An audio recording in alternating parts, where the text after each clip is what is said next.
You're listening to Zoom the TBT with Charge and Hayner.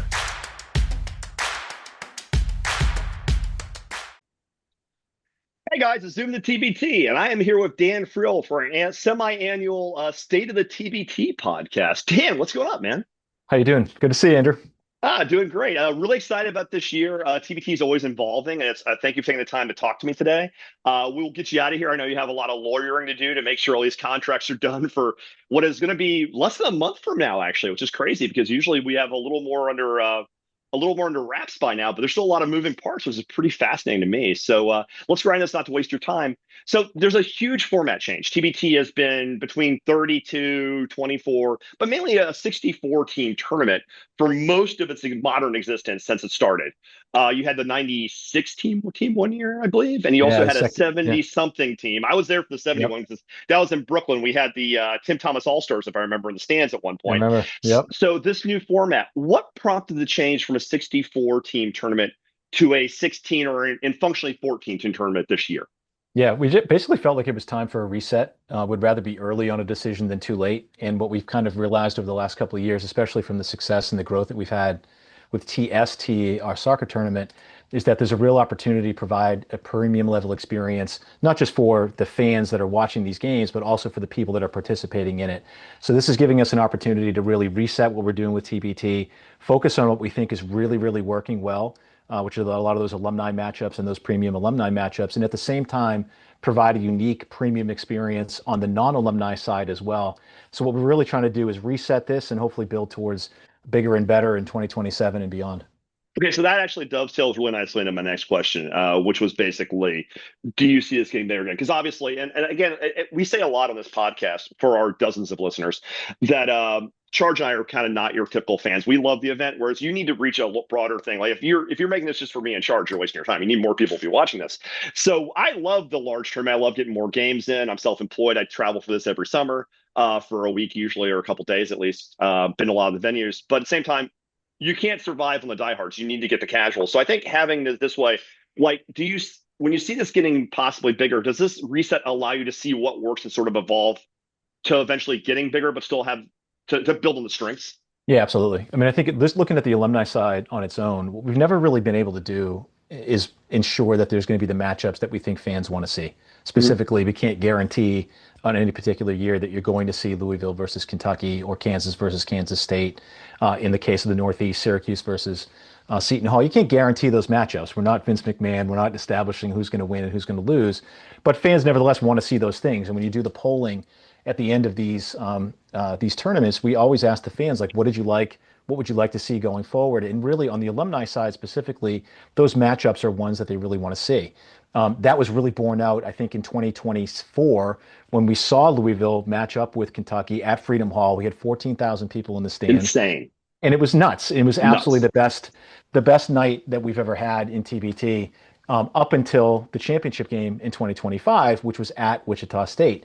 And so when you look at those two things on their own, what you had was, on one case, the matchup that we know fans want to buy tickets to and that they want to see, and frankly, that a lot of the players want to play in. They want to play in that type of environment. And then last year, when you had the championship game at Wichita State, in front of a raucous home crowd, I think it was the biggest crowd that they've had post-COVID for any event that they've done. Including That's a regular really season, including the correct. college Like, game. Yeah. yeah, so that was the biggest crowd they've had since before COVID. And so what we saw in those two games was an opportunity to do something creative and to give the fans what they want, give the players what they want, and to also, from a business perspective, do a great job, what we think, of filling the stands and ultimately making money off of those ticket sales. So that part of it was pretty easy for us to figure out. It's like, we know that we want to have these alumni matchups. How do we accomplish that? How do we also ensure that the fans get to see those teams, not just for one game, but potentially for three if if they can compete up to the third game? So that part of it was kind of easy to figure out. So we leaned into the matchups that we knew that we were going to be successful. You know, we know Boeheim's Army is an elite team in TBT history. Syracuse is the greatest attended college basketball team in the country. Mhm. And so we know that they've got the fan base there to support them. A natural matchup for them was Seton Hall because the team wanted to compete. The program is close. There's a lot of Syracuse fans that are in the greater metro New York area as well. So, you know, that one obviously speaks for itself. Louisville, Kentucky, I just mentioned a second ago. Kansas versus Kansas State. Obviously, there's a huge in-state rivalry there. Wichita State, we were creative a little bit with them and got New Mexico to play against them. We think that's going to be a great matchup. So that part of it kind of made itself apparent after just a pretty short period of time of like considering what we wanted to see. On the Yeah, it's really. non-alumni Go side, ahead, yeah, please. go Go ahead. I'm ahead. sorry. Yeah. No, No, you go go ahead. ahead. Well, what I was going to say was that on the non-alumni side, we needed to figure out a scenario where we can provide that same level of premium experience for the people that are behind these teams that are putting up the significant sums of money that it costs to put a team in TBT. How do we provide them the premium level experience that we think we're providing at our soccer event? So when you go down to our soccer event in Cary, North Carolina, you've got, at this year, you had 80 teams in one location. It's this massive festival of soccer. You've got elite level experiences behind the scenes. You've got a unique environment for all of those games to take place.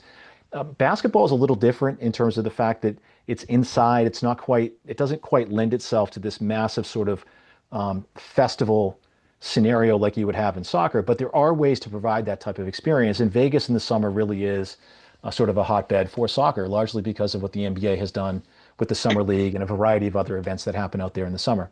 So what we wanted to do is provide that level of experience for those non-alumni teams as well. We didn't want the event to become strictly an alumni event, despite some people saying that we should be doing that, and they've probably been saying that for a decade. But we like the non-alumni teams very much. We want their participation to continue. And so by putting that out in Vegas at the M Resort, we think we're going to provide that level of a really high level of customer service to those teams themselves, provide them with a unique environment, and also just provide some awesome basketball for fans that are watching from home.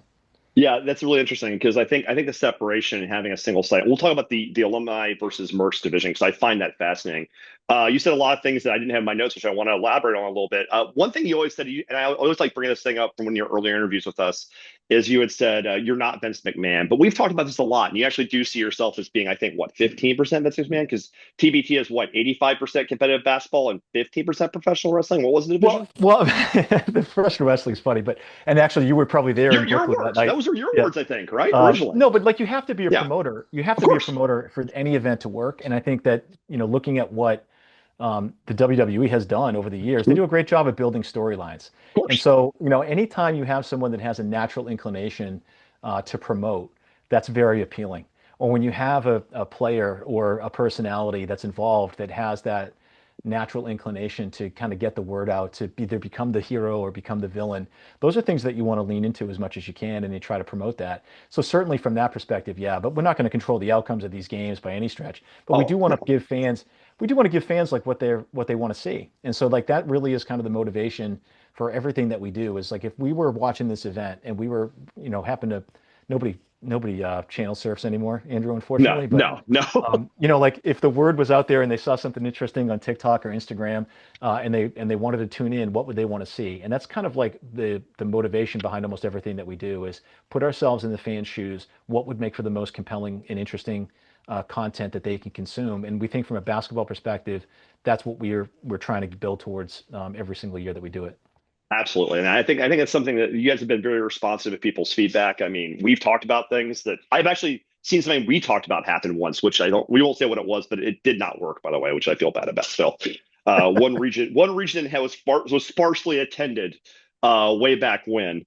And I feel bad about that still, actually. Okay. So you mentioned the 3 game series real quick. By getting basketball is a high variance sport.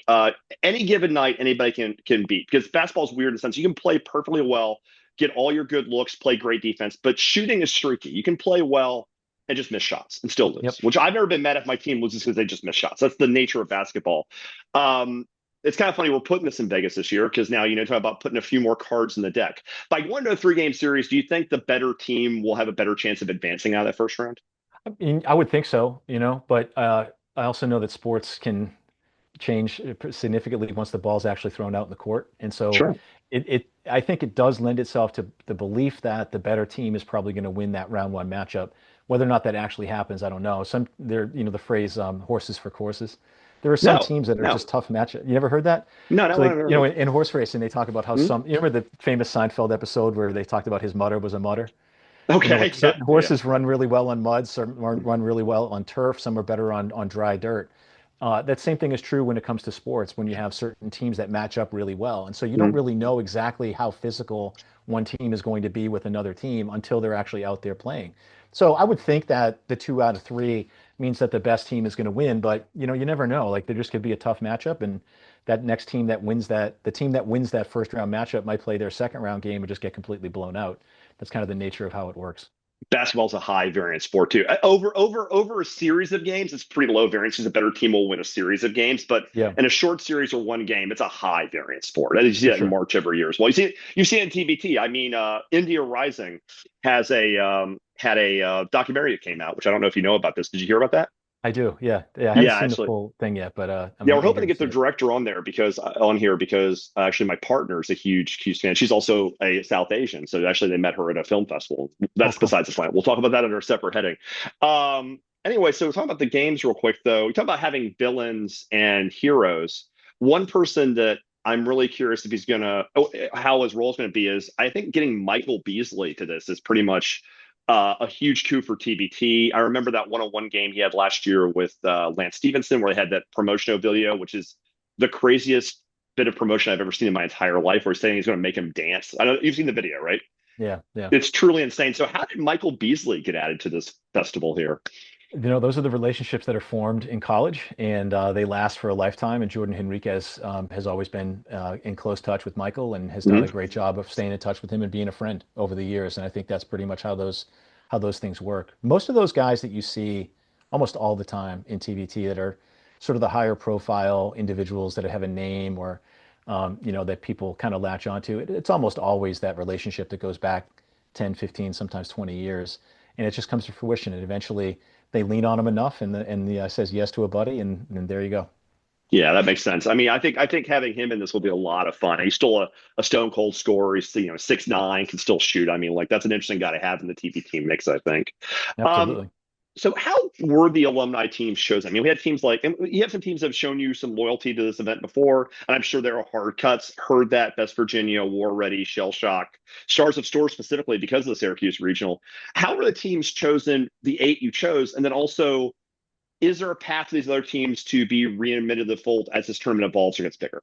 Yeah, I mean, to answer the second question first, yes, I think the answer is yes. We want all these alumni teams to participate year over year. We had to do some necessary trimming this year. Part Hmm. of what comes down to the selection of the ones for at least 2026 is the feasibility of hosting games on a home court somewhere.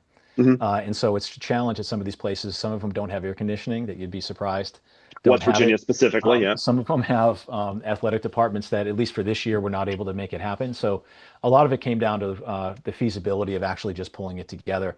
But we also were cognizant as well of the teams that we know have already competed in TBT before, or that we knew had ready-made rosters that were really ready and willing to go.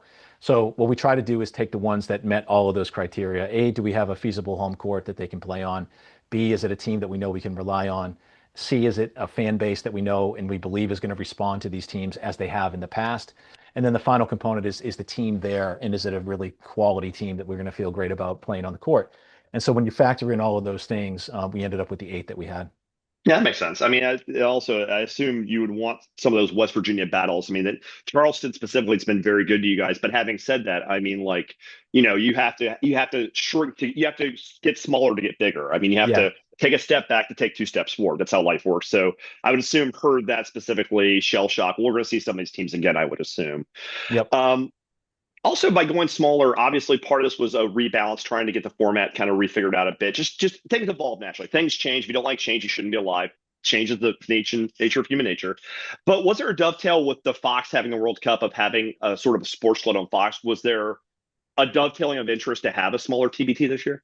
I don't know that it came from Fox by any stretch, but it was our desire to kind of trim it down to focus on the strongest of what we have and then to build it up back from that point. I mean, I think the goal from this year is going to be to have each of these 16 teams that are going to compete in TBT to serve as a model for other teams going forward, whether it's from the non-alumni side or from the alumni side. We want to make sure that those are the teams that teams are looking at is what do I have to do to get to this point where I'm in this event. So going forward, the goal is to have as many of these alumni type of matchups as possible. At some point in the future, I'd love to see Auburn versus Alabama in TBT. I'd love to see UConn against, whether it's Providence College or another longtime rival that they have. All of those things are events that we want to see happen. It's just a matter of making sure that the standards that we're setting in 26 are able to be followed in 27 and beyond. Say the one you really want. Come on, say it. I know the one you really want. Which one would you think? Duke and North Duke Carolina? UNC. I know Yeah. you want Duke. I know. I know that's the white whale, right? Yeah, it'd be great. It'd be great. It's just, timing is the essence of life, and getting Yeah, them absolutely. on board with the right timing is going to be the challenge, but we'll make it Yeah. happen one day. Well, I mean, you'll start planning for next year's TBT, I assume August 3rd. It starts It's almost probably already immediately. started. It's already started. Exactly, Yeah. exactly. Yeah. A couple other questions about the alumni side. The one go to what I find the more interesting story, the Merck side. Sure. I believe last year, correct me if I'm wrong, I believe one college coach tried to get his team in last year, his full team. Was that correct? Do I have it correct? Yeah, It was, we've had a couple conversations about that over the years with some teams. can the TBT prize money, which I believe is up to $2 million again this year, Yes. is it considered NIL legally? Or can it be considered NIL legally? That's probably more appropriately answered by someone that has a specialty in NIL bylaws and how that all is going to work. The short answer is Pause real quick. yeah, Dan's a lawyer. Do not take this as yeah. actual law advice, though. He's not your legal counsel if you're listening to this. I apologize for asking that way. As a fellow professional, I don't want to screw you. Answer it as a non-lawyer, as a guest. You're not liable for this. Obviously. Well, I mean, I'll just say that, from an NCAA bylaws perspective, men's Division I basketball is treated differently than every other sport in that several thousand page document. Mm-hmm. And so they have very particular rules because the NCAA rightfully understands the importance of men's basketball in particular for the bottom line of the NCAA. So there are specific rules in place for NIL payment. I think there are pathways for a current team to play in TBT at some point in the future, but we're not quite there at this point to make that happen. The reason I'm asking is sort of a kind of a thing I was kicking around with a few friends of mine is obvious roster ads, and we'll get to the roster rules for alumni versus Mercs in a minute. But a current player like, I don't know, the younger Anthony on Boehm's might be able to get his dad Carmelo to come play with them for Boeheim so they can play together. I mean, I'm pretty sure Carmelo has enough in the tank to still shoot from the elbow and get 20 in a game if he had to. Sure. Just a thought. I mean, maybe getting both the Anthonys on Boeheim's army through an NIL deal, maybe that's something you could do. I don't know. Anyway, that's just me doing conjecture here. Carmelo and his kid playing would be pretty hilarious. He was a host one year, wasn't he? He was actually, you guys in Baltimore for the championship. We were down there. Yeah, he was one of the one of our hosts. Yeah. Okay, so roster limit rules. Talk about NIL. So let's talk about what the rosters mean. Now, the separating the brackets to me is a fascinating thing. We'll talk about why you did that in a minute, but we kind of already have. But what are the roster rules for the alumni specifically? 4 non-alumni are permitted on their roster.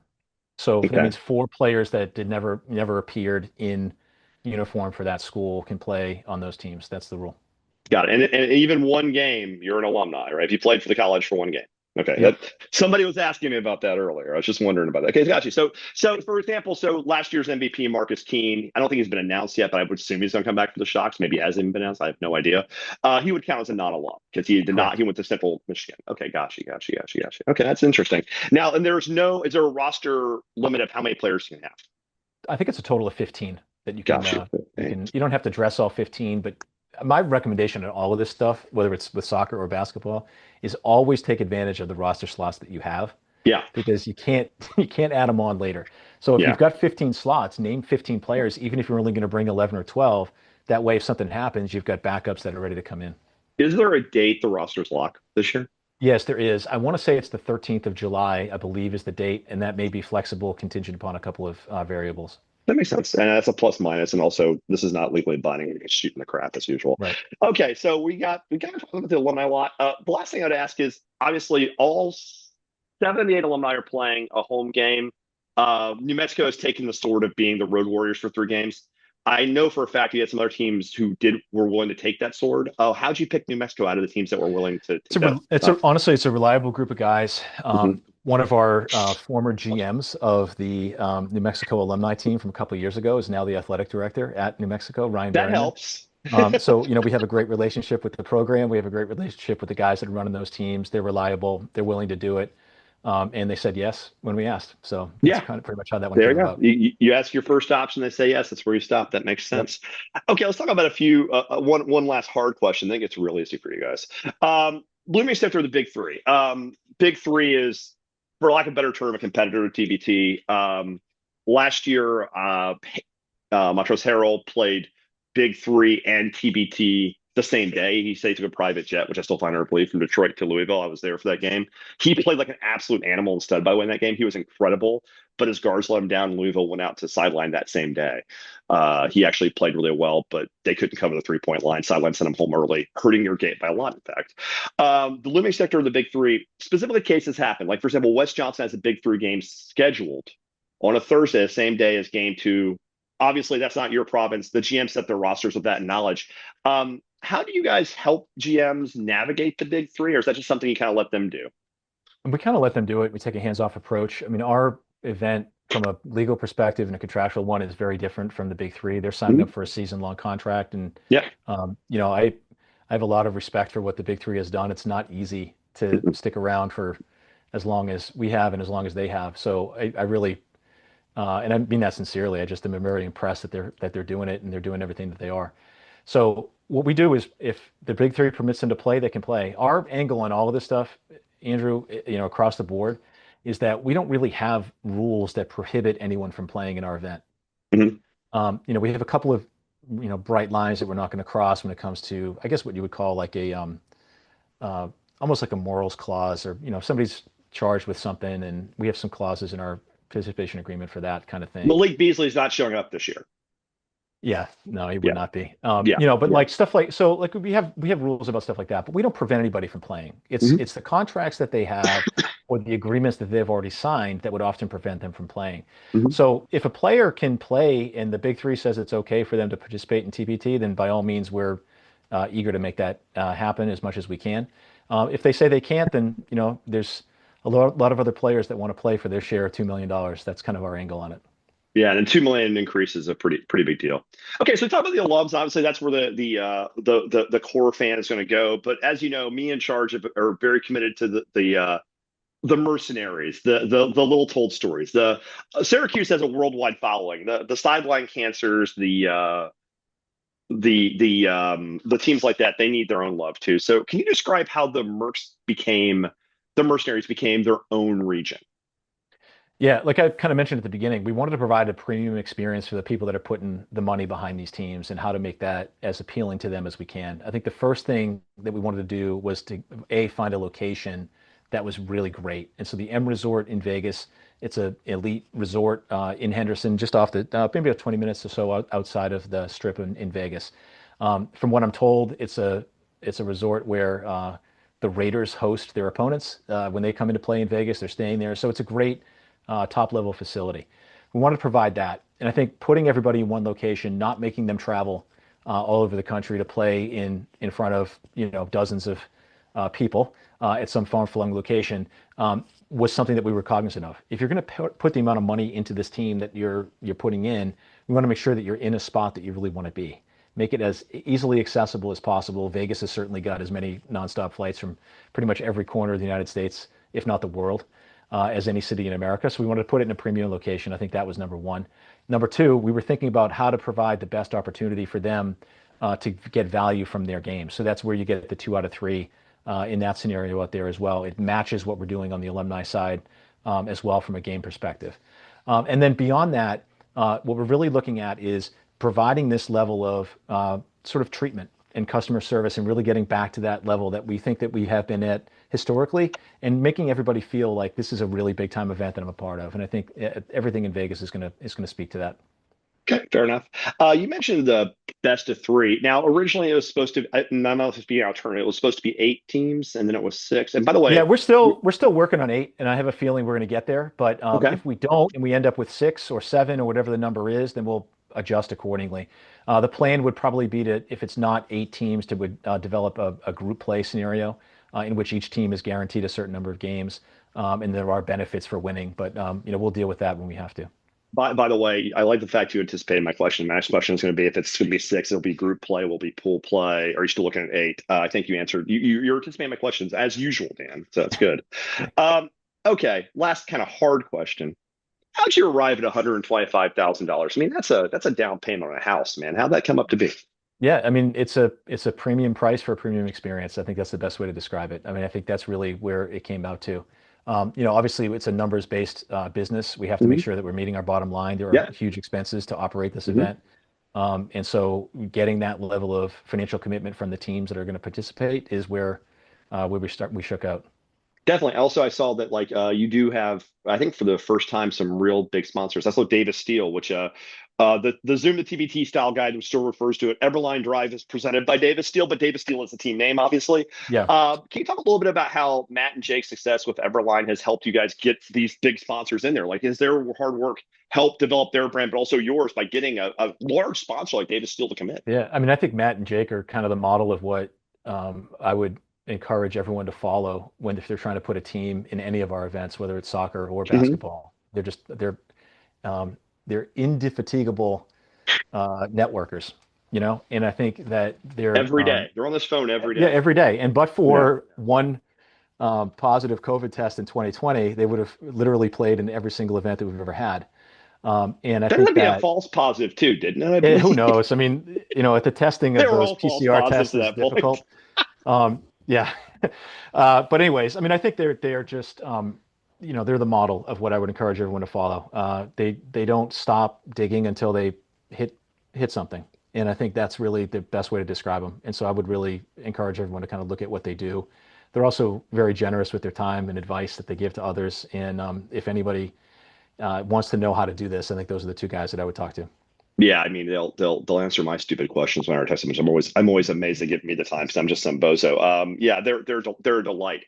I think you also have mentioned in the past that like by condensing the immersed, maybe some teams combined. You've seen a lot of teams combine. Red Rose and War Ready, the one alumni group in Vegas, which is kind of insane. You've got Hardfire with Elite and the Shine. You've got teams merging. Does that going to increase the quality of play in Vegas, you think? I think it's going to be off the charts. I think the best quality of play in terms of the caliber of player, the resume that they have, all of that was 2020 when we played in the bubble, when we only had 20 teams. Because it was such a difficult thing to get into, there were so few slots. We saw a level of player participate that year that I don't know that we've ever seen before until this year. I think what you're going to see this year is the highest caliber of play that we've ever had in the event, just solely because, if only because, the number of teams that are going to play are so few. Can I make one brief suggestion, actually? I just Yeah. realized something. So you say you have the roster lock of the 13th, just because I love the Mercs. Would you be willing to give them a floating Vegas Summer League spot for after Summer League, one spot just to pull right off Summer League? Would that be Yeah, we'll interesting? see. We'll see. Like a cash in the bag thing, like one of those like WWE things where you grab one player right from Thomas and Mack and drive them over. Do you make it for TV? I think that'd be fun. I think that'd be Yeah, like fun. make it a We'll whole see. summer, like make it a whole like social media thing. Like, hey, we just picked them up right from Thomas and Mack. That'd be fun. How did D Gordon get involved? D has had interest in being involved in TBT for a couple of years at least. And we finally, this year was the year that it happened. I think with his playing career over, he's got a lot of stuff going on in Central Florida from a business perspective. But he's still very active playing basketball. He's still hooping all the time. I just got a Mhm. picture of him. Looks great in uniform. He's really, really eager to get out there. And he had an opportunity to play very high level basketball and chose baseball instead. So he's always had an interest in competing. And from what he told me, he's been watching TBT since the very beginning. So I think it's one of those things that's kind of always been on his radar. And this is the year that it finally came together. Since the very beginning. So we met back in 2018 when I was covering the Memphis team in Richmond. I think you guys started 2015. 2014 was the first year. 2014. Yeah, yeah, Yeah. yeah. My first time the first time I saw your tournament was when I went to Philly, and it's one of the more famous early games because a returning player, Eric Devendorf, was coming back for the first time in like 4 years, which is an amazing story. And I'm really excited about. Tried to fight the entirety of 20th and only like at the game. Like you tried to fight, I think I the remember entire this. Yeah. roster. And I was there. Yeah. I was at the University of Philadelphia. I was there, and I'm like, this is amazing. I was addicted immediately. So high level of play, the absolute insanity environment. And I saw this little 6'3" guard try to fight an entire roster, and I'm like, this is the best thing ever. So like, Yeah. yeah, the long term That fans have really. But that really speaks to like what two things that I think you just said that I think really resonated with me. The first one was that you were there. So I think, and I know this is true with soccer, and I know it's true with basketball. I think once you see these games, especially when you see them in person, and you're there, and you see the level of intensity that's dialed up once we enter the Elam ending, as an example, Mhm. you're hooked. Like you can't look at that No. objectively and not appreciate what's going on. Even if you go in with a really high level of skepticism, oh, this is just a bunch of guys that used to be somebody or whatever, it's totally wrong. Like that perception is totally wrong. And when you see it in person, and when you evaluate like what's going on the court objectively, you can't Mhm. not like it. It's just really hard not to like. But then the second one is what you mentioned about Eric Devendorf. That's kind of exactly what we were talking about when you have those people with this natural inclination. There's Mhm. something about him that either riles people up, good or bad. Those are the kind of people that Or are almost both. impossible to find. Yeah. And so, that's a guy that I'm looking forward to see back in uniform. Absolutely, absolutely. Yeah, that's going to be a really fun thing to have him playing again. I thought that was a really interesting decision by Belby to bring him back. So that's really interesting. One last question on the Mercs, because I don't want to get you out of here. So you have more important things to do. Talk to me, obviously. So some people think the Mercs actually have a bit of an advantage. There's only one road game at the very end, single site, no travel, fewer teams, they get a bigger talent pool, and they can recruit basically straight out of summer league. Including, I really think you should have that bag, the Yeah. drive over spot. I think you should really have that. But like, is this built to give the mercenaries a better chance actually? Because if they can get through Vegas, it's just one road game. That's it. Yeah. Well, the one road game that they're going to have is going to be in front of a lot of screaming people in a home court of the alumni team. So I'm reluctant to say that there's an advantage one way or the other. I think the Hmm. advantage that the non-alumni have by playing all in one location is probably offset by the fact that those alumni teams will have been playing games presumably in their home court up Hmm. until that championship game. So I think it kind of balances itself out, but it's one that we're more than happy to have occur. I mean, if there's an imbalance on one side in terms of the quality of the player, there's an imbalance on the other side in terms of the difficulty of traveling between one location and another. But I think all that stuff works out. We purposely chose these matchups on the alumni sides to minimize travel, you know? Hmm. Yes, And so it's not like they have to fly halfway across the country, to play game two and then fly back to play game three. It's not the they're all NBA buses. finals. They're all Yeah, they're buses. all they're Yeah. all relatively short trips. Mhm. Yeah. Okay, so you're off the grill. The hard questions are done. We got the easy ones now. Just a couple. So look, I've been a fan of this event for a long time. You've put your whole life in this. You should be very proud. Everybody who is a part of this community thinks you guys have done something very special with this. But it still hasn't. It's gotten bigger, but I'm still mystified. It hasn't gotten huge. Like this should be the highlight of the summer basketball season. I think it's a unique event. I think it provides an unparalleled access of fans to see players they've liked for their entire lives. It provides a college experience to former college players. There's so many positives that I think aren't appreciated by the public the way it should be. So your pitch to the casuals. Why the casuals are late, but why should they come to the party? Like Well, why are they at TBT this summer? I think that to go back and what I mentioned a couple of minutes ago, once you're there and you see these games or you pay attention to a game on TV and you watch the level of intensity that's being displayed on the court, the defense that's being played, the effort that goes into trying to get that offensive rebound, the fouls that are taken solely to prevent that late game basket, the clutch performance that has to happen. You have to go out and score in order to win these games. You can't just run out the clock and hope to hit a couple free throws. I think once you see that stuff, it's really hard to look at the event without some level of admiration for what those players are putting out on the court. And so, as a casual sports fan, if you have any desire or interest to watch basketball at all, you got to watch it. And I think if you just get your eyes on it and you see what's happening, you're going to love the product that's being displayed. We had our highest rating ever for any game last year for that championship Mhm. game. So 12 years in to have that happen is a sign of growth. And the way that John and I have looked at this really from the beginning is that this isn't like a 1 year, 2 year, 3 year thing and then move on to something else. It's a multi-decade project. And so when you look at the history of how sports have developed over the years, the American League was founded in 1901. And it really wasn't until Babe Ruth took off in the 1920s, mid 20s with the Yankees, that it became even anything other than what's considered the junior circuit. You know what I Mhm. mean? And Yeah. so it takes a really long time for stuff to get ingrained. And hopefully at this point now, 13 years in, we've become something that there are some number of people, and I think it's a not insignificant number, but there's some number of people that look forward to this every summer. And so if there was some number of people look forward to it every summer, hopefully that number grows and grows and grows. And the quality of the product that we're putting on display grows and grows and grows. And I think this summer, from a visual perspective, from a competitive perspective, from an attendance perspective, All of that stuff is going to be through the roof. And I think that people will continue to like it year over year. That's what I would look for. If you like competition, even if you're not a huge basketball fan, but you like competition, you like seeing athletes go out and give everything they have to try to win that one game, then TBT is really the place to be. I had another question, but I think we should just leave it there because that was a perfect answer. I think it's a good place to close. Dan, anything else we should talk about today, or is that good enough for the state of TBT in 2026? It's pretty much good for it. Make sure you start tuning in on Saturday, July 18th on Fox. It's going to be awesome. 12 Eastern. Yeah. On the You main guys, network. you guys are the lead in for the World Cup final too, aren't you? I think the World Cup may be finished by that point, Hang but we're on. going to definitely have a great spot on Saturday the 18th. Hang on real quick. You are on. No, you're the day before. You're the day lead in because it's the 18th, the night, the 18th. The World Cup finals the 19th. So yeah, watch your soccer pregame the day before, first game of Exactly. TBT, the real event. Then they have a little soccer thing after the small thing, a final of the Yes, World Cup. minor. Nobody cares about that. Yeah, nobody cares. Okay, hey Dan, thanks for coming on, man. I appreciate it, Andrew. Thank you so much. Hope you enjoyed listening to Zoom the TBT with Charge and Hainer. Subscribe to YouTube, follow on Twitter, and give us your money.